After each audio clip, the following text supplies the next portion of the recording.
She spoke to her grandmother in Mandarin and lost her job the very next day. What exactly did this millionaire hear that got her fired? It only took one sentence, spoken in a language most people around her didn't understand, to flip Danielle Harper's world upside down. It was Thursday, around 2:30 in the afternoon.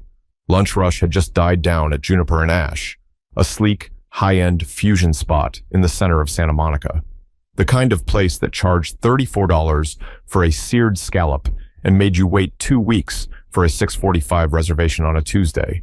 The lighting was warm, music low, plates were like art pieces, and the customers, mostly the kind who wore custom watches and didn't ask for prices, expected silence, smiles, and perfection.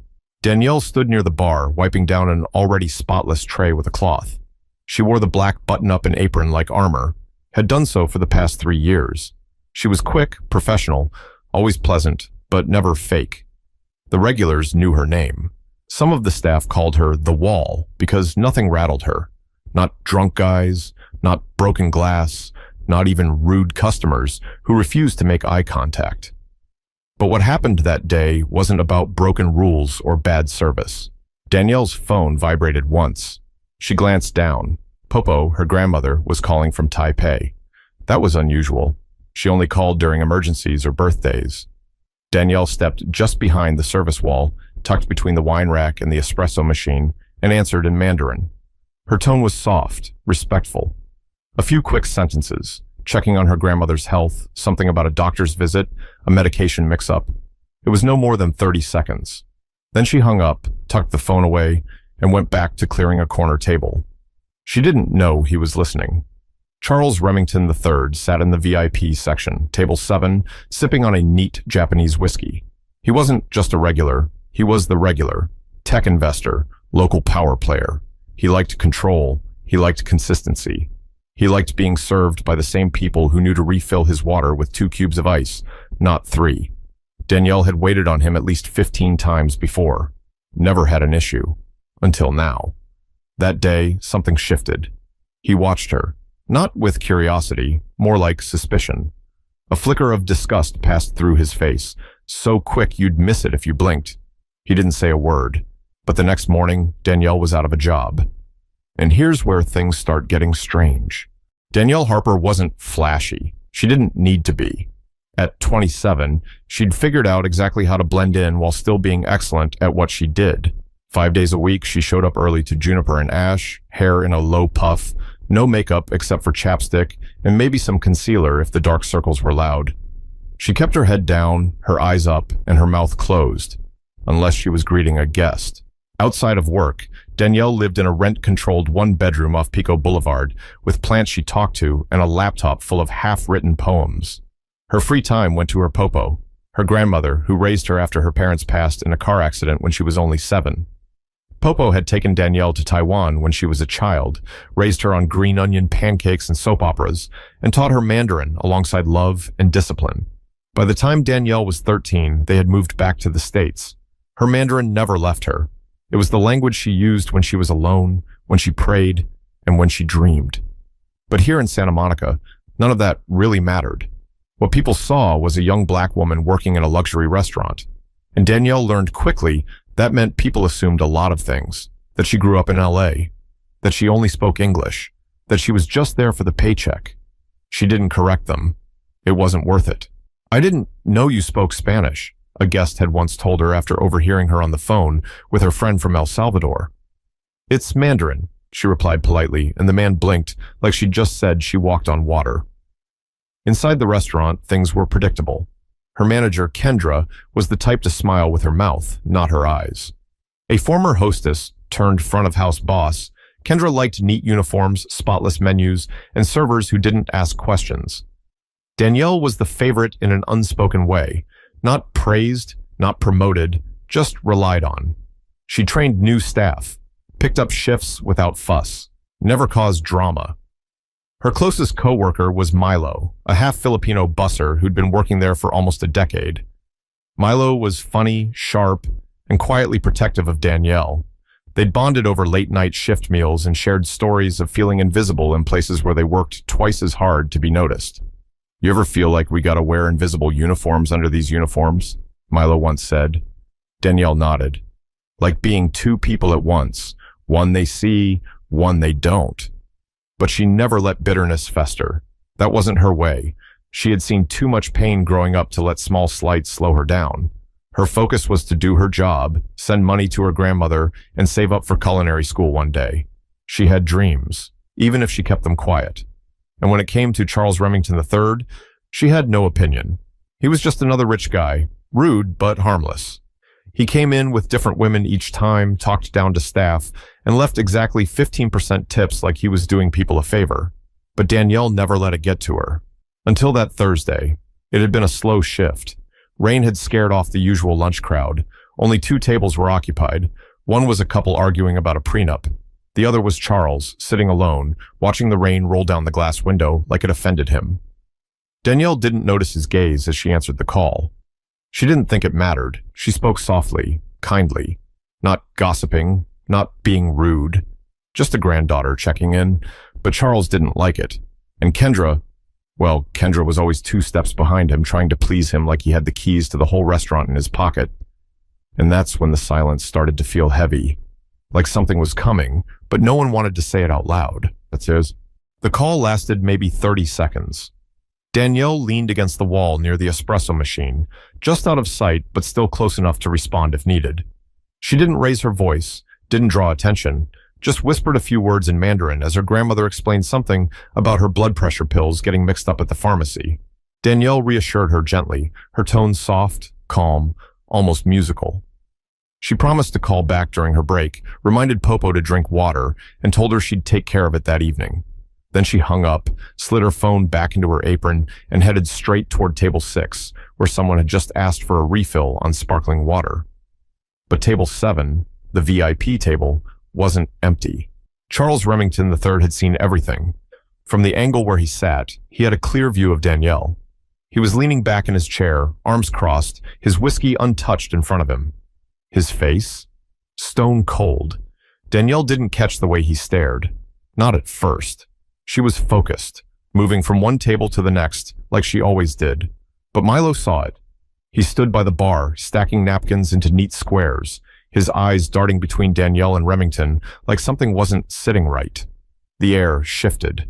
It was subtle, like a room where someone turned off the heat without warning. Danielle came by Remington's table, ready with her usual calmness. "Would you like another drink, Mr. Remington?" He didn't answer immediately, just looked at her, measured her. Then slowly he said, "Didn't know this place hired spies." Danielle blinked. "Excuse me?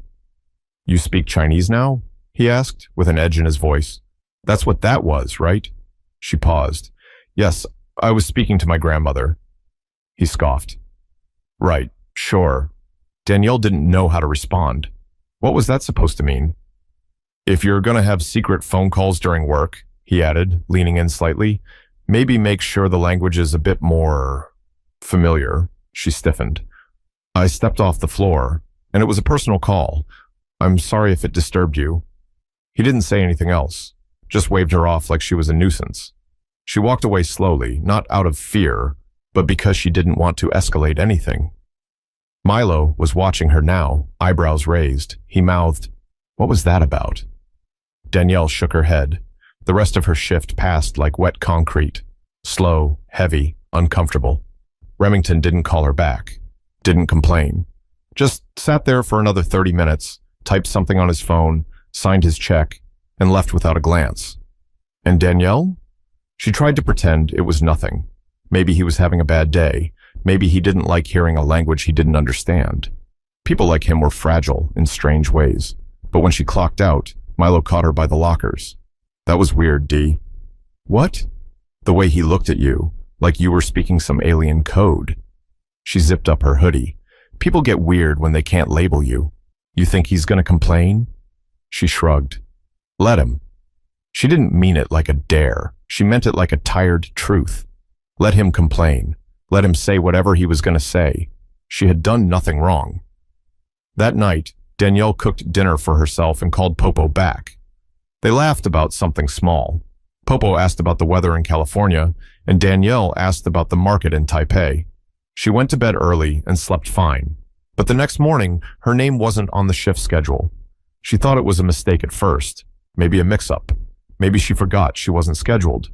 But when she walked up to Kendra's office, something was already off. The door was slightly open. Inside, Kendra sat with a folder in front of her, eyes darting like she'd been rehearsing something.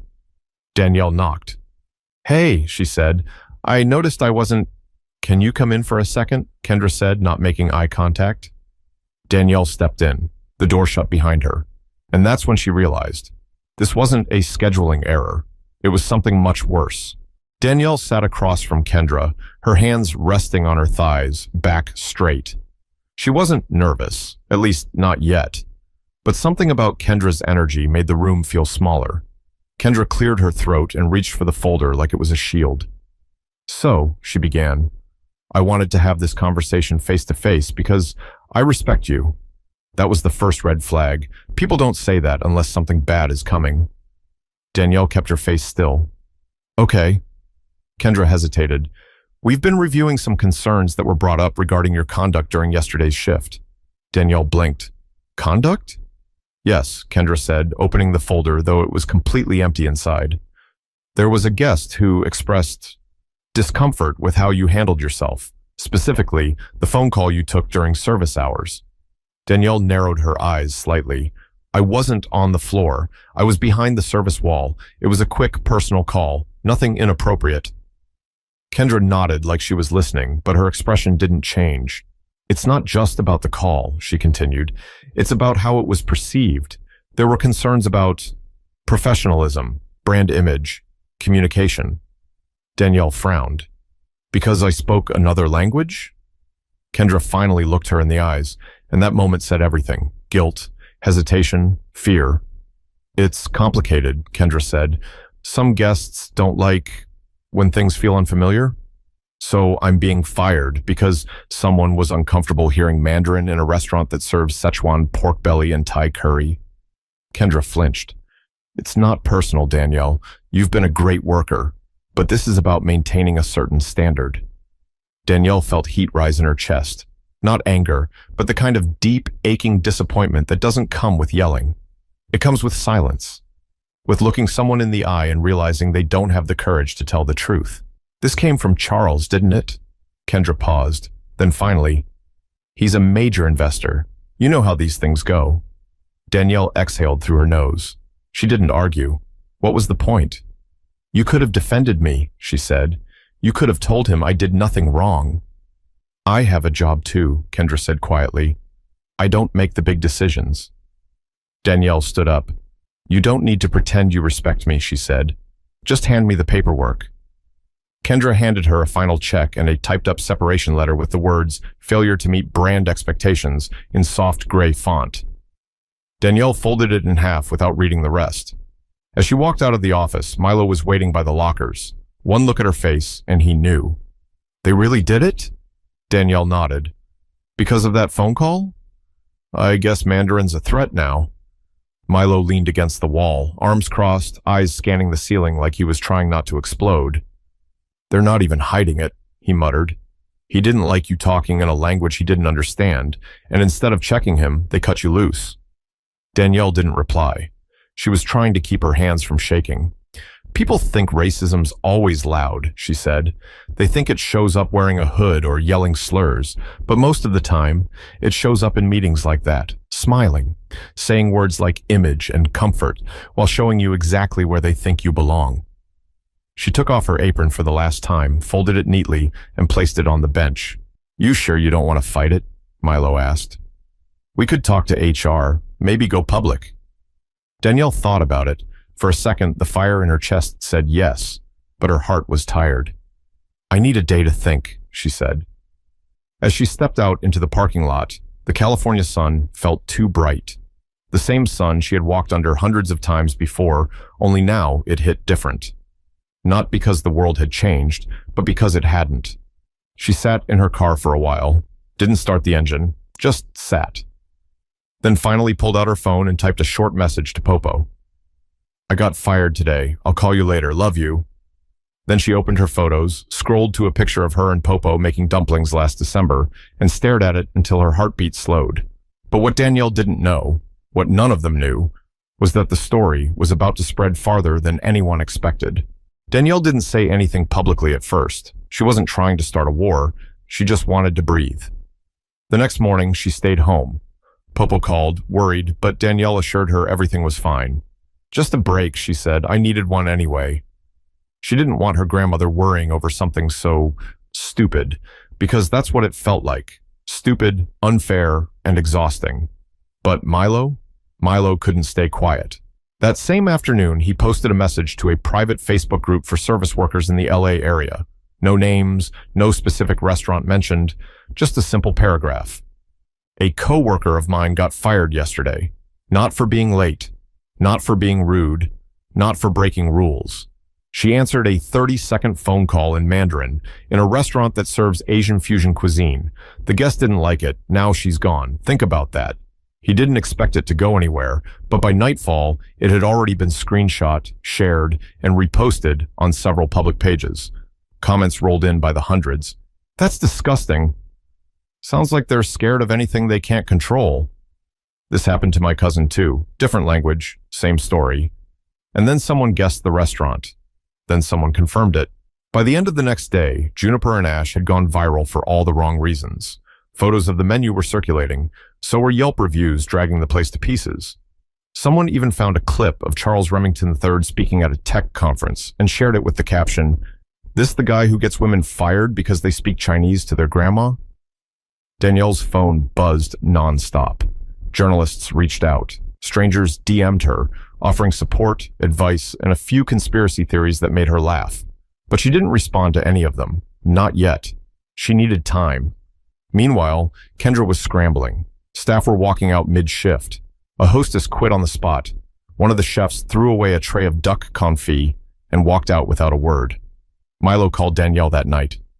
"They're in full damage control mode," he said. "Management's trying to make us sign NDAs." Danielle raised her eyebrows. "For what? They think you're going to leak their secret ingredients?" "They think we'll talk. Too late for that, though. This thing's afire now." Danielle was silent for a beat.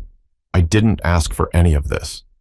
"I know, but you didn't do anything wrong either." She sat on her couch, staring at her ceiling. "You think I should say something?" "I think you should do what feels right," Milo said. "But just know, people are listening now." The next morning, Danielle typed something. Not a rant, not a sob story, just a truth.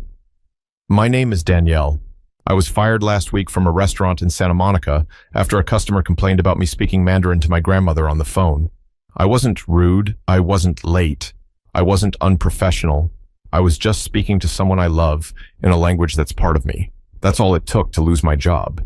If you've ever been made to feel small because of who you are or how you speak or where you come from, I see you." She posted it on Twitter. Within 12 hours, it had 40,000 likes. She was invited to speak on podcasts. Local news outlets picked it up. An Asian American advocacy group reposted it, and then so did several black media accounts. The overlap sparked a conversation bigger than Danielle could have imagined. Language, identity, power, fear. People told their own stories of being told to speak English at work, of being mocked for accents, of losing jobs because they didn't fit the culture. Danielle read every comment she could. Some made her cry, some made her angry, but mostly, they made her feel less alone. Popo called again. "I saw the news," she said in Mandarin. "Are you okay?" "I'm okay," Danielle answered. "Tired, but okay." "You always had a strong voice, even when you were small." Danielle smiled. "It took losing my job to remember it." But the story wasn't finished yet, not until Danielle faced the people who tried to erase her voice in the first place. 3 days after her post went viral, Danielle got an email from a name she didn't recognize. Subject line, "Request for conversation, Juniper and Ash response." The message was short, formal, cold. "Danielle, we are aware of recent attention regarding your departure from Juniper and Ash. We would like to discuss a resolution and ensure both sides are heard. Please let us know if you are open to a brief meeting. J. Roth, Legal Counsel." She didn't reply right away. She reread the message 3 times, then closed her laptop and went for a walk. The beach was only 20 minutes away, and the sound of waves helped her think. They didn't want to make it right.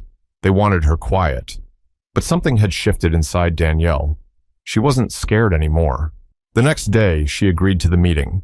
They met in a small office suite near Westwood. Roth was a gray-suited man with polite eyes and a voice like elevator music. Kendra was there too, sitting stiffly at the edge of her seat, hands folded like she was praying for it all to be over. Danielle didn't dress up. Jeans, plain white t-shirt, no earrings. Just her and her voice. "Let me be clear," Roth began. "We want to offer a formal apology and a financial settlement in exchange for closure on this issue." Danielle tilted her head. "Closure for who?" "We understand that emotions are high," Roth said carefully, "but our client has received threats. The restaurant's reputation is being damaged." Danielle leaned forward. "You're worried about a restaurant's reputation? I lost my income, my peace of mind, over a phone call." "We're not here to debate the details," Roth said. Danielle glanced at Kendra. "You knew it was wrong, didn't you?" Kendra looked away. "I followed every rule," Danielle continued. "I never gave you problems, never showed up late, never disrespected anyone. But one rich man felt uncomfortable not understanding what I said, and suddenly I was a risk to your image." Roth shifted. "We are offering you 3 months severance and a statement of apology." Danielle let the silence hang. She stared at him so long he looked down. Finally she said, "I want the apology to be public. No NDA. I want you to admit I was let go because someone didn't like hearing me speak my own language." "That's not, or we don't have a deal." Roth hesitated. Kendra finally spoke. "We'll issue a statement," she said, voice cracking slightly. "You didn't do anything wrong. I should have spoken up. I just didn't want to lose my job." Danielle's voice was steady. "I did." That afternoon, Juniper and Ash posted a formal statement on all their platforms. "We acknowledge that the termination of Danielle Harper was handled in a way that did not reflect our values of diversity, respect, and inclusion. Speaking another language, especially one tied to family and heritage, should never be grounds for dismissal. We sincerely apologize to Danielle and the broader community. We are reviewing our internal policies and staff training moving forward." The comments were mixed. Some people applauded the apology, others called it performative. But Danielle didn't care. She had spoken her truth, and now it lived outside of her. A week later, she sat with Milo on a bench overlooking the ocean. "You did it," he said, passing her a cold soda. Danielle shrugged. "I didn't do it to win." "No," Milo said. "You did it so they'd finally see." She smiled, but it was a tired smile. "People always talk about finding your voice," she said, "like it's hidden somewhere. But I didn't lose mine. I just got used to lowering it." Milo nodded. "They made you feel like it was too loud." "But it never was," she said quietly. "It was never too loud." Danielle didn't just get fired. She got free. And freedom has a sound. It sounds like your own language spoken with no fear in front of anyone, no matter who's watching. Danielle didn't go back to the restaurant business, not because she couldn't, but because she didn't want to shrink herself anymore. A month after the incident, she used part of the settlement money to enroll in a part-time culinary program at a local college. Nothing fancy, no Instagram-worthy kitchen, just stainless steel tables, sharp knives, and a room full of people who actually listened. She started a blog too. At first, it was just recipes and photos of her grandmother's old dishes, scallion pancakes, beef noodle soup, soy braised eggs. But she began writing about language, about being black and multilingual, about what it means to be seen as confusing just for being who you are. It took off. People wrote in saying her stories made them feel understood for the first time. One woman from Oakland said she'd stopped speaking Spanish at work years ago because it made her coworkers uncomfortable. A kid from Fresno said he played Danielle's post for his whole class during a presentation on identity. Even strangers from other countries were commenting, offering solidarity, sharing their own stories. Danielle didn't ask to be the center of anything, but life has a funny way of handing you a microphone when you least expect it, and this time, she kept it. She still calls her Popo every few days. They still speak in Mandarin. Only now, Danielle answers with the phone on speaker, not hiding, not whispering, just living. And if someone's uncomfortable, that's their burden, not hers. Here's the thing. Silence doesn't protect you. It just gives other people permission to erase you quietly. Danielle didn't start a protest. She didn't burn anything down. All she did was speak. And for some people, that was the loudest, most dangerous thing she could have done. But she didn't speak to fight. She spoke to exist. And that is more than enough. If you've ever been told to tone yourself down, to stay quiet, to make someone else feel more comfortable at your expense, remember this. You don't owe your silence to anyone. Not to keep your job, not to keep the peace, not to fit someone else's narrow idea of who you're allowed to be. Your story matters. Your voice matters. So speak. Speak loudly. Speak honestly. Speak in the language your heart knows best. If this story hit you somewhere deep or reminded you of something you've lived through, share it. Let it start conversations, because truth spreads faster when we stop pretending we're alone.